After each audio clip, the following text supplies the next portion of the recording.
And for a long time, we have so many interventions in place, and yet our indices are not moving forward. Why? So we should assess the reasons why we are having this disconnect, the reasons why we are not making progress, despite all the investment, despite all the resources that we are investing in family planning and other reproductive health issues. So thank you very much.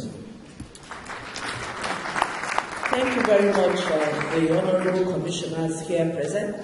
I'll hand over the mic now to Dr. Kayode Afolabi, the Director of Reproductive Health in Federal Ministry of Health, to give his comment on the PMA data and also transit into his presentation on the dissemination of the DHS trend analysis. You will recall that during the opening ceremony on Monday, the Honourable Minister of Health launched the trend analysis of DHS, and we didn't really have much time to have an overview of the trend analysis, and Dr. Afolabi's presentation will be giving us the context and the overview of the analysis for reproductive health, the maternal health, and the child health component. Dr. Afolabi.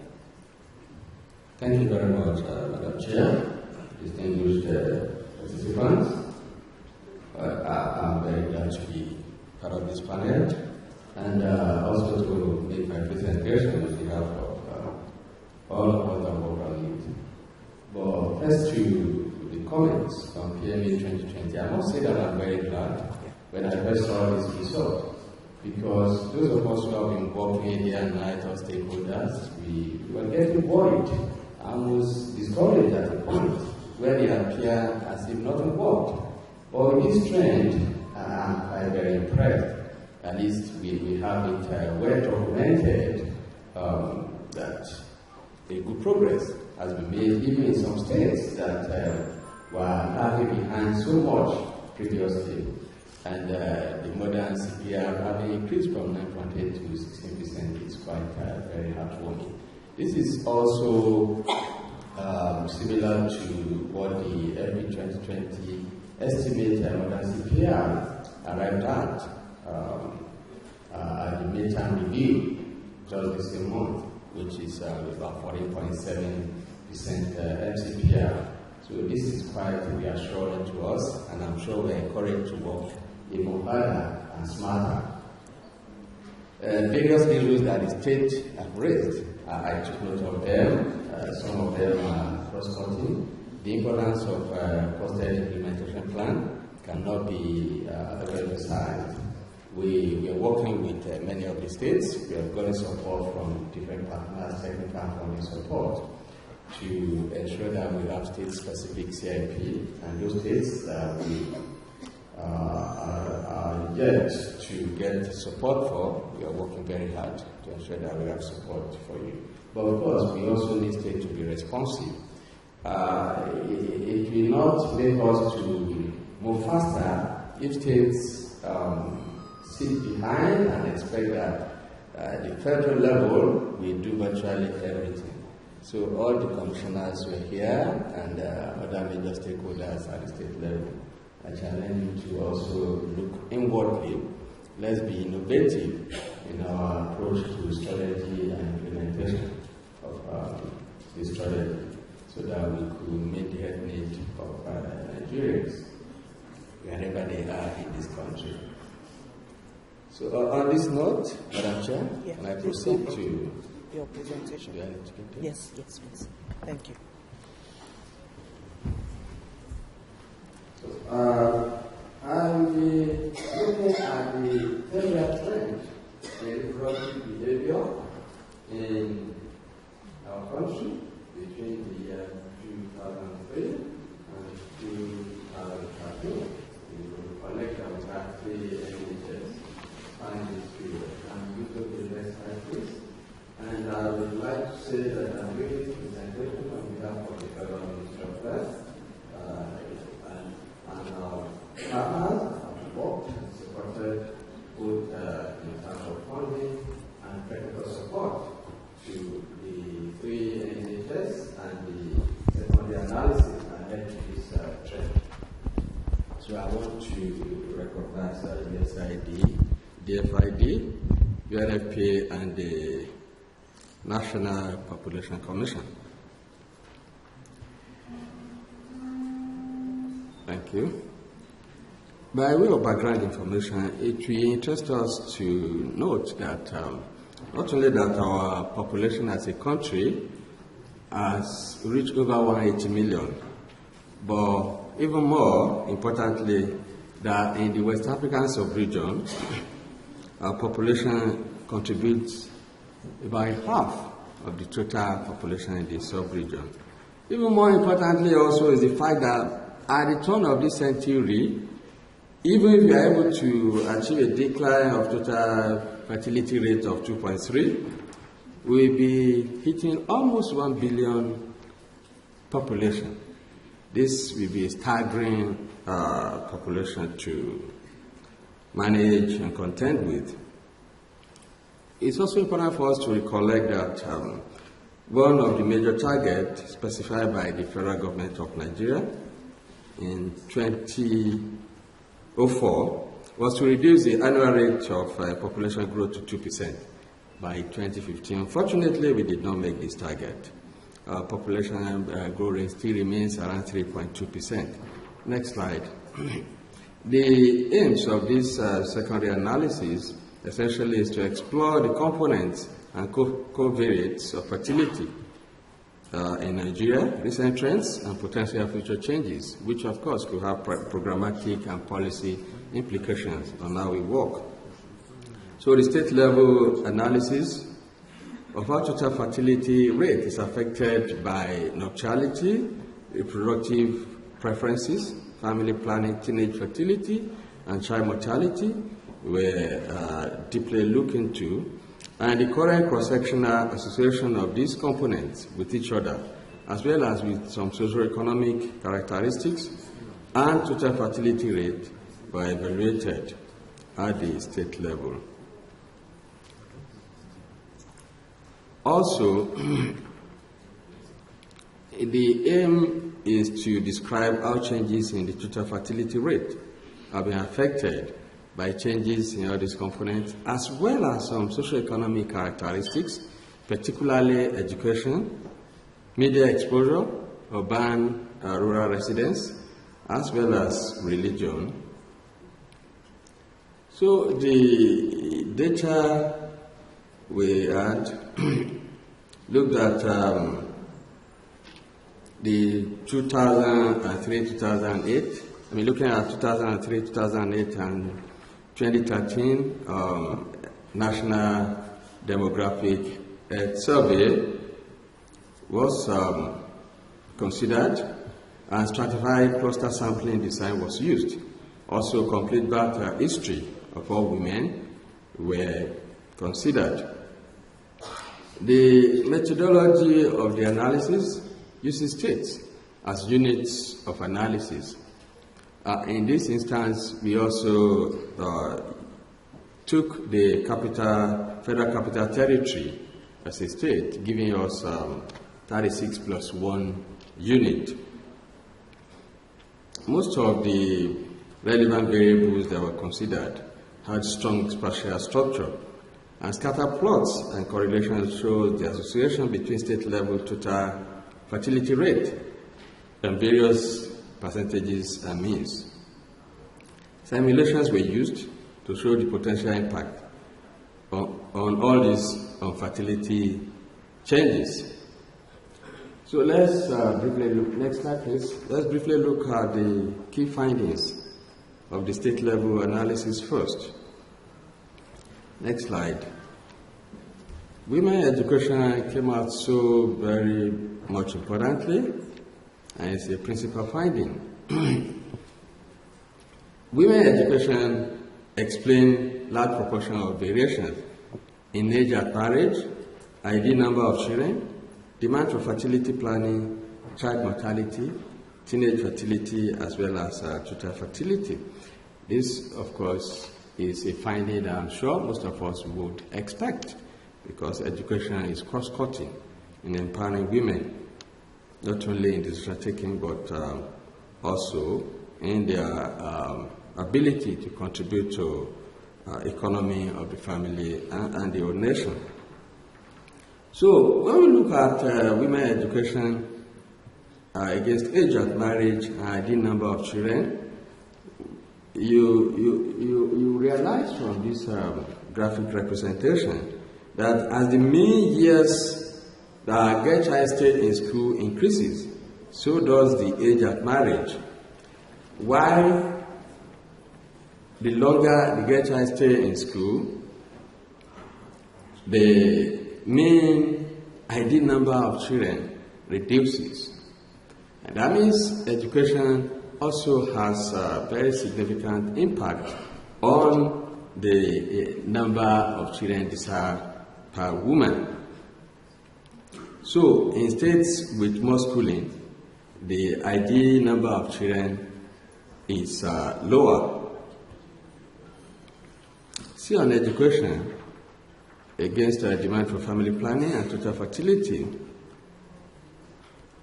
As the mean years of schooling increases, total demand for family planning increases.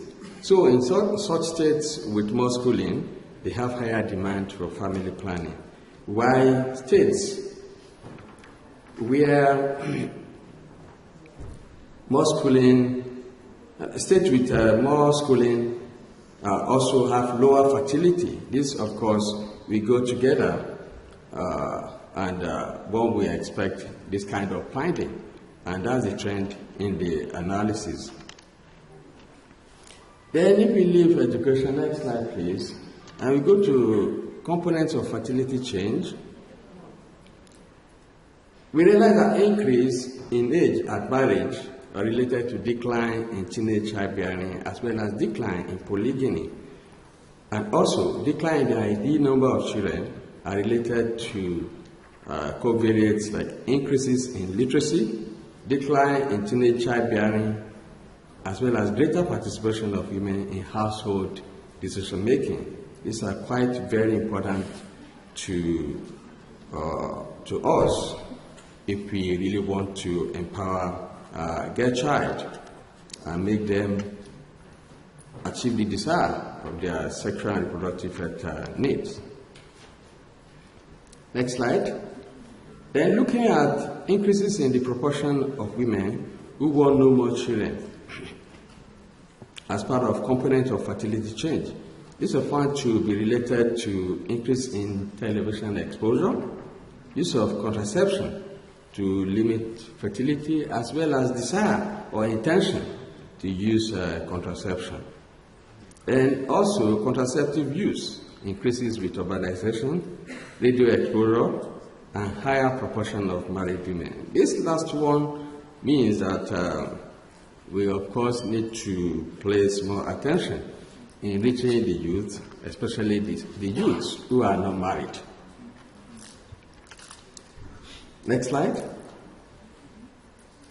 So, further on components of fertility change, decline in teenage fertility were found to be related to increases in the age of marriage, lower proportions married, and a reduction in the ideal number of children.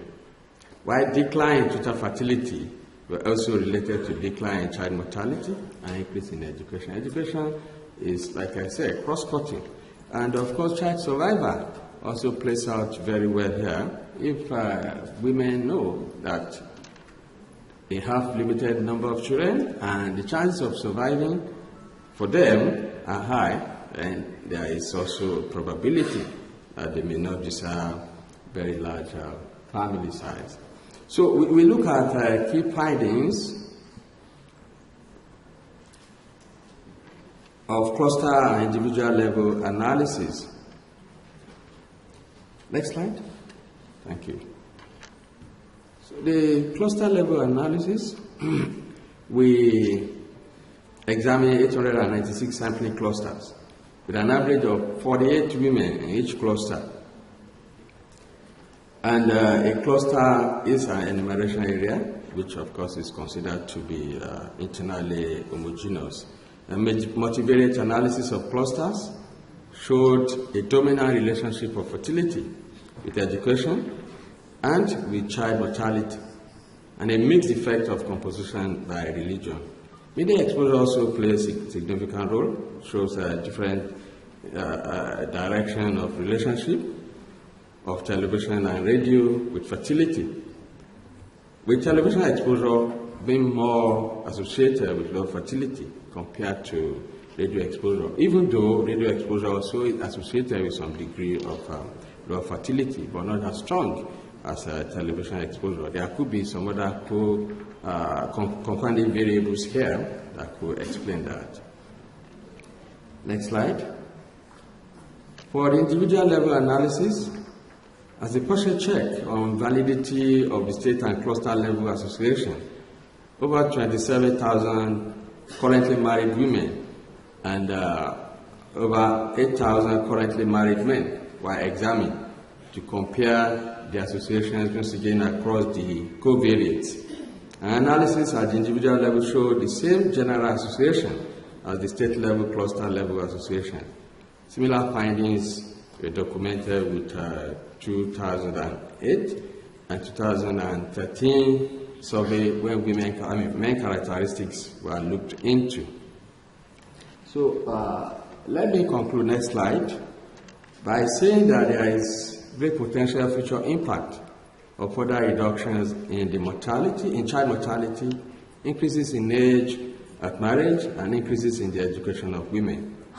So continuing increases in the education of women, along with reduction in both child mortality and polygyny, are therefore likely to contribute most to the future decline of fertility in Nigeria. To us, this once again has policy and programmatic implications. That means it will be more pleasing if we direct our attention into this area, among other interventions, as we go ahead. Thank you very much.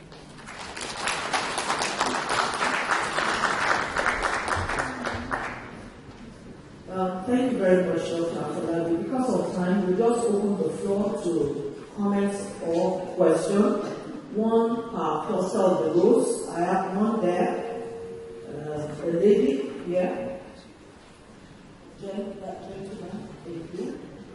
And is there anyone this group? Another gentleman. So the first person, Dr. Afolabi, so we step back.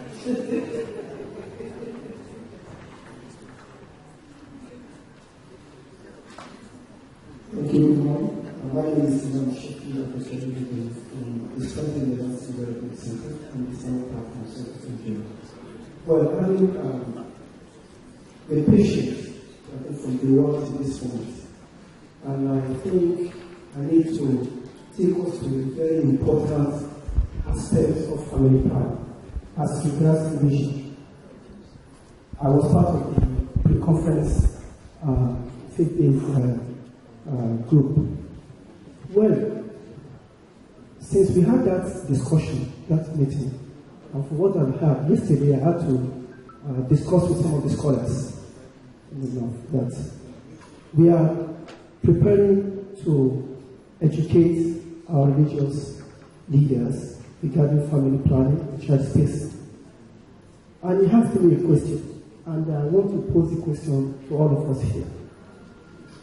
I've listened to all the research, the study carried out, and you will see that, particularly Islam, if you look at early child bearing or early marriage, and the reason why Islam actually asks us to do this, though we are not in support of that now because we are enlightened, that's the truth.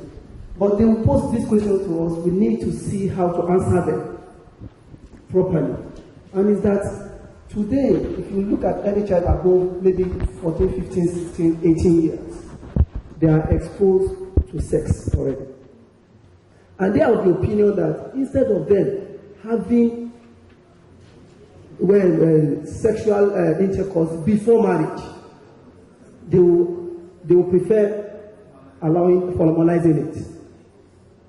And we need to think about it. I don't want to take much of our time. Maybe this sitting we have a congregation of scholars to look at this area so that when we go to them, we can give them something, we can give them a good argument Do you get what I'm saying? As against that, thank you.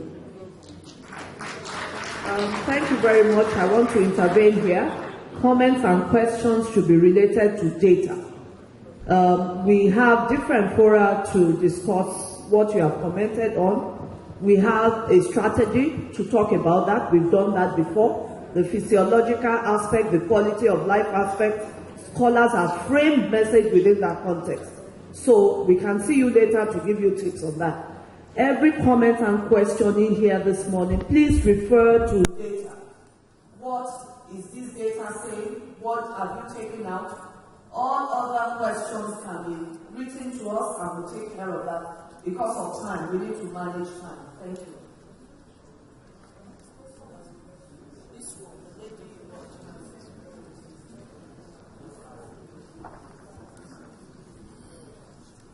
Thank you very much. My name is Juliana Nathaniel. I work for the MSc program based in Ghana. Now, my question, has to do with the use of family planning methods in Nigeria. The presenter mentioned that use of long-acting methods, especially the IUDs, is very low in most of our states. Now, we all know that the IUD is very cost-effective. It lasts longer and it has less side effects. Yet, the use, has continued to dwindle, over the years. And my question is it that there's something, that we are not getting right, regarding the use of IUDs? What do we do, to ensure that we get more people to use the IUDs? We looked at other data, from the work done, by various partners, especially in Kaduna. We saw that the data for implants, went very, very high. Okay, what were the modalities that we used? What strategy did we put in place in Kaduna State to hike the use of implants? Can't we do the same for IUD, so that we have more people, using IUD, which is, more cost effective and can also last longer with less side effects? That is my question number one. Then, no, only one question, please. Only one. Write the second one. Thank you. Thank you very much. The third row. You can write the second question and send to us. Good morning, everybody. My name is Muhammad Kadir Ahmed Bedel from Kaduna, a member of Muslim Council of Nigeria, representing Interfaith Mediation Center here in the conference.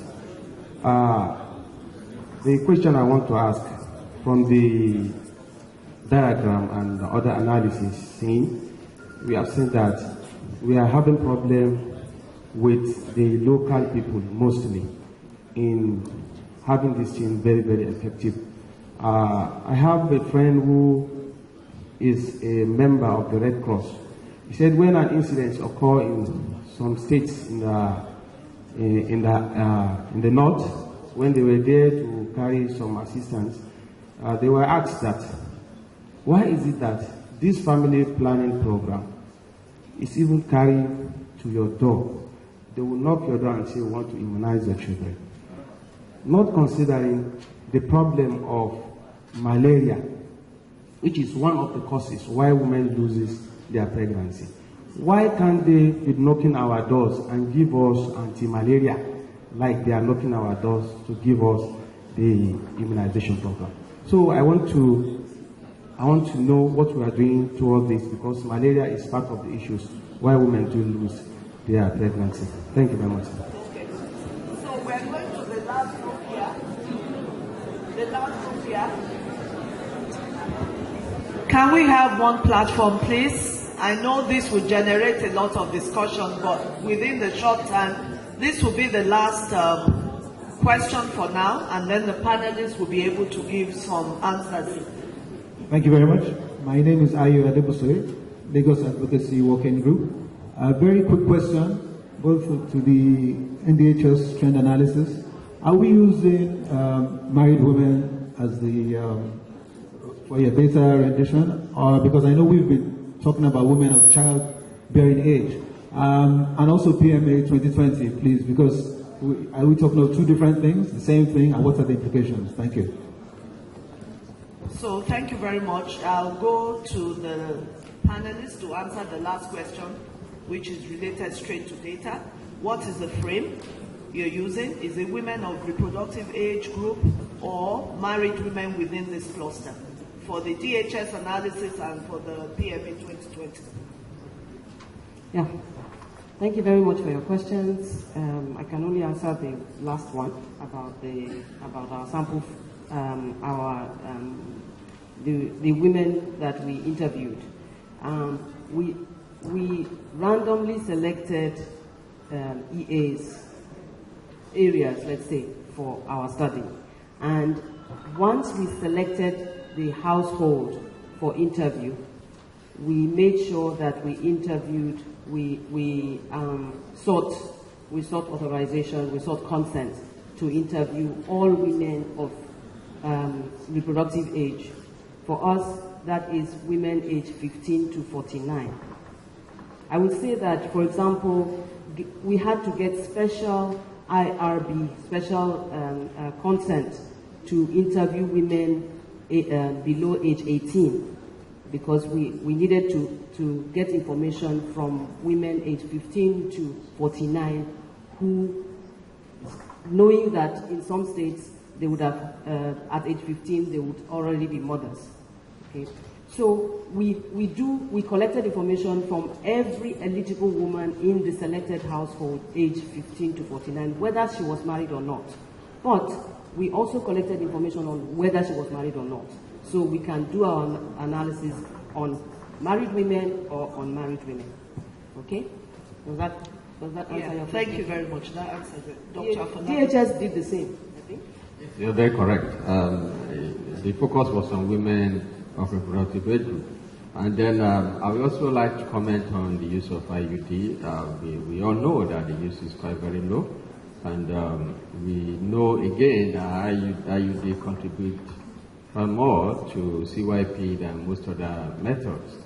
I think what we need to pay attention on is actually look at our intervention and also focus our service provider.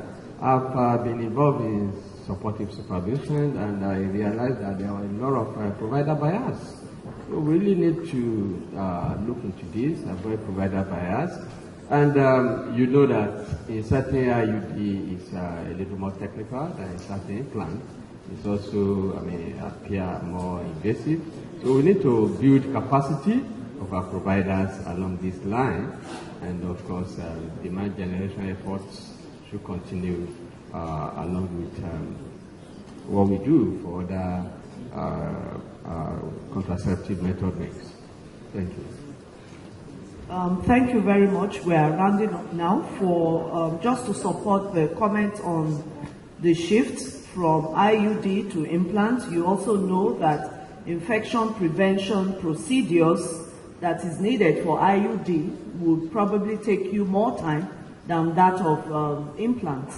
In addition to ease, I'm not really worried that IUD is declining.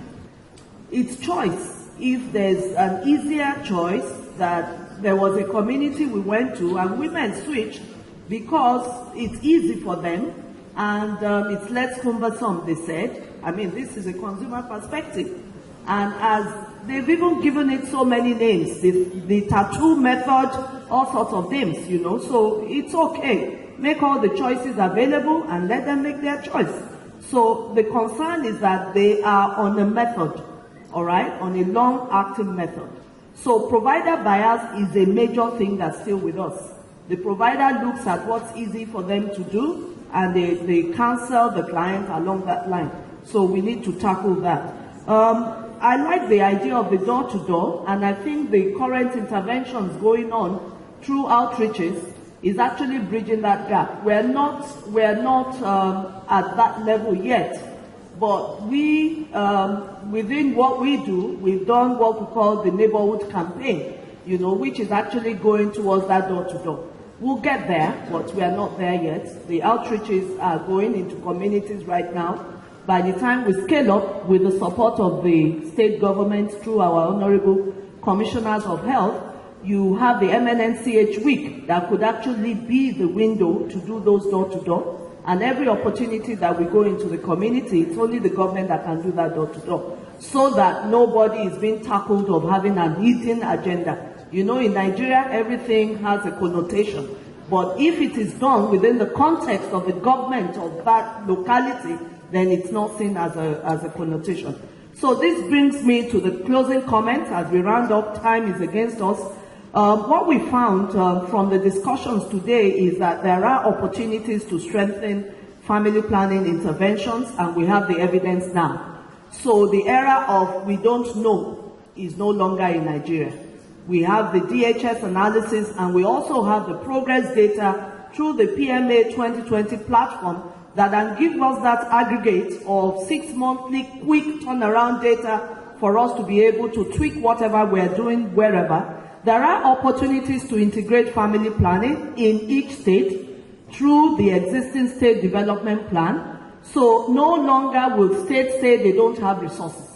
You have resources through the Saving 1 Million Lives, which has been projected here. And I'm excited that family planning indicator is a core performance indicator. We actually ensured it was integrated into that, because without family planning, like we learned yesterday, no woman, no nation, family planning contributes to development indices. So we're happy that our commissioners are on board to make sure that happens. We also brought the idea of creatively using existing enumerators that we have through the PMA 2020. So I hope the technical team of PMA 2020 will be flexible enough to avail these enumerators to the state governments to be able to use them through this quick turnaround platform to get other indices in health that can help them in decision making. Another issue that came up clearly is technical assistance to these states where PMA 2020 is ongoing to develop a cost implementation plan. Because really, for them to use the data, this CIP would help in them strategically coming up with interventions that can strengthen family planning.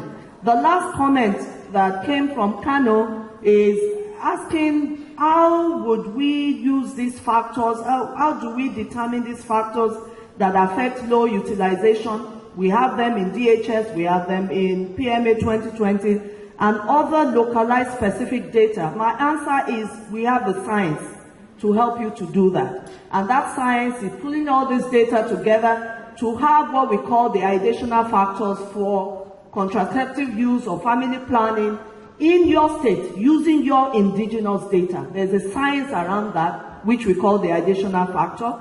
We will be able to give TA to be able to do that across all partners that are supporting in that area. The DHS analysis has shown us the effective platforms where we can use to ensure contraceptive use increases. One key one was the radio and the TV exposure, which is quite interesting, even though it seems to be a commercialized platform. Can the state government, through your ministries of information, have a partnership where this will be done as back of civic, giving back to the society as civic duty? We did that during election campaigns and many other political campaigns. Can we get that platform to get FP messages call free, if possible, or highly subsidized? At this note, I come to the end of this session, and we're open to more questions. If you have it, we'll collate and get back to you. Thank you very much for being very attentive. I know we started very early, 8:30 on the dot, but for data, we need to be fresh, and that's why we started early. Thanks, the panelists are available for you to go back to and continue. I must thank the Honorable Commissioners of Health of the states here present. We appreciate you. It shows that the energy for Nigeria on the rise for family planning has started. We encourage you to keep this momentum, and we shall be following up with you through your indices, certainly. Thank you very much for your time. And I think tea is served, and the tea will be a walking tea. It's going to be a walking tea. Grab your tea, and then go to the parallel session because we need to manage the time. Dr. Jagu will tell you the changes in the rooms and the title of the parallel session. Thank you. Good morning, everybody, and I should thank the Honorable Commissioners, the Chairs, and PMA 2020, and Dr. Afolabi for this session. Moving into the next session, there are slight changes, and the changes are in the rooms that will be used. For sessions that will be in Acacia A, Acacia A still remains Acacia A, but there's a slight change in Acacia B. Acacia B will now be Wazobia. Wazobia is the reception in the main hotel, the hall of the reception in the main hotel. So people that want to listen to the parallel session in Acacia B should move to Wazobia. Then also the Bibian A will now be this main hall. So if you want to listen to a session in Bibian A, please stay back in this hall. And for Abeche B will be in Abeche A. So let me quickly repeat this. Acacia A remains Acacia A. Acacia B is now Wazobia. Bibian A is this main hall. Please stay behind here. And Obecha B is now Obecha A. Thank you very much. So breakfast is served already. So just go ahead, grab your breakfast and move to the different rooms. It will be starting on the dot of 10. Thank you.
back for the syndicate session. And we are looking for a wallet. If you found a wallet, can you please bring it to me? Somebody has just lost his wallet. So if you found any wallet, or know anybody that found a wallet, please bring it to me. Thank you so much.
Hello once again. We want representatives of Imo State, Delta State, Rivers State, and Enugu State to come to this room. Or remain behind, or go get your tea and come back to this room. Representatives of Enugu State, Imo, Delta, and Rivers State.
It's the same thing.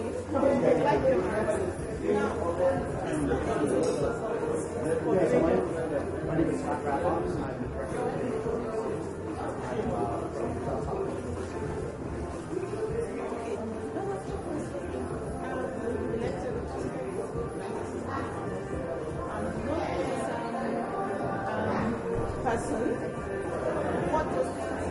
And if you don't have two administration, what will you contain?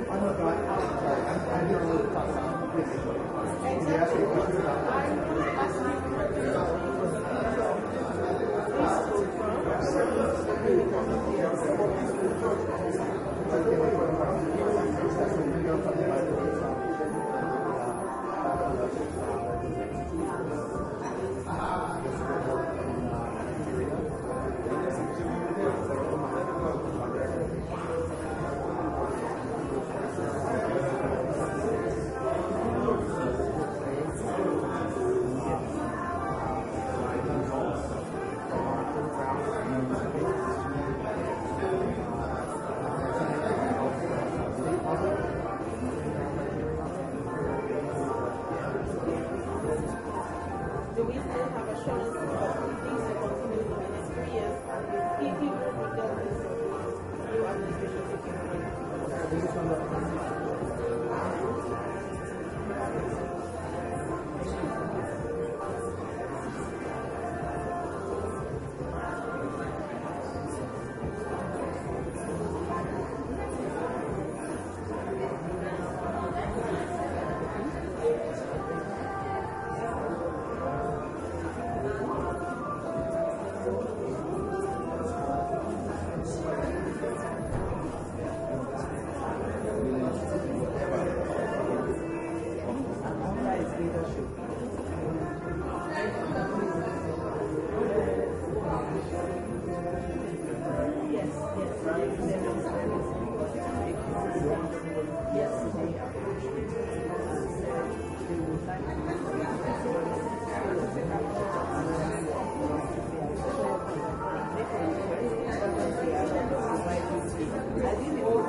Some of our people are so in use of today go. Should not be what somebody will do when you ground. But you have to grasp that people know how much you say. So what I say, you want to show the top of that. You will come to ground when you want to get the money. So that's what we find out. I'm not connecting to your school. And that is our money. Okay, but you don't tell them that. I will tell them to some of my friends. Why is it this way?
Ladies and gentlemen, please can we settle down so that we can take the next session, which is the oral session.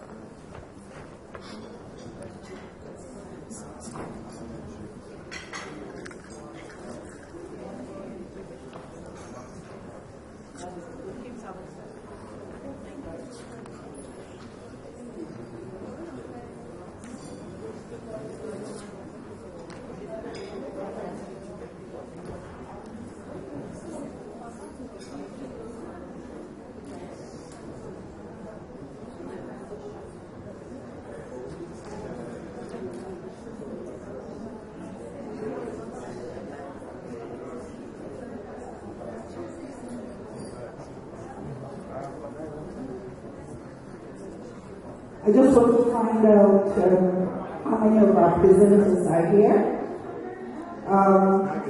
This session is supposed to look at oral session 063 to 066. Am I correct? Okay. So is Nathaniel here?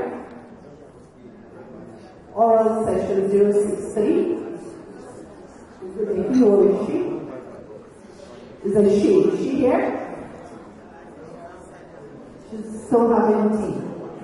Okay. What about Anat Walker, Bago, Bowade, 064? Who is presenting for this session? For this abstract? Any of the authors here? 063 to 066. Yeah. So nobody for 063 and nobody for 064. Oh, they're still having tea. All right. This session was supposed to start at is it 10? And we're already 10:30.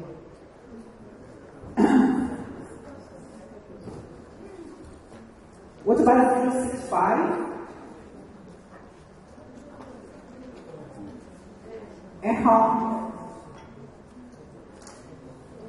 Wow. 065. It ends in 065, I think.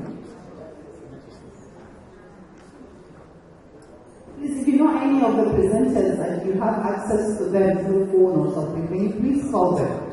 Maybe they're looking for where they're supposed to make the presentation.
Good.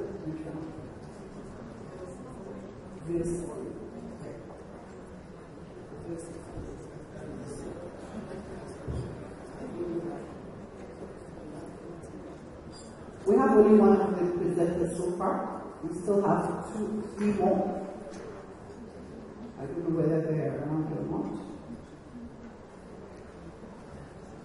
064, Onavo Walker and Eta.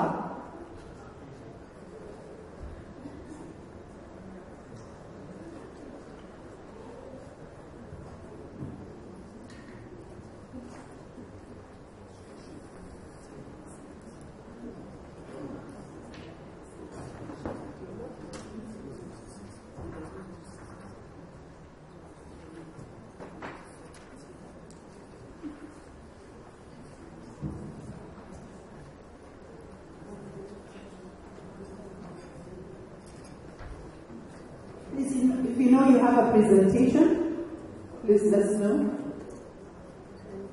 We have 063, 064, 065.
Distinguished ladies and gentlemen, I think we need to start. We have only 30 minutes. We're supposed to have started this session by 10 and it's already 10:30. Unfortunately, I have only one of the abstract presenters. I don't get to get the other two. Okay, so we can't keep on waiting forever. I'm Hadiza Shehu Galadenchi, and with me to chair this session is Dr. Teddy Agida. And if we're able to get the other three, then we divide our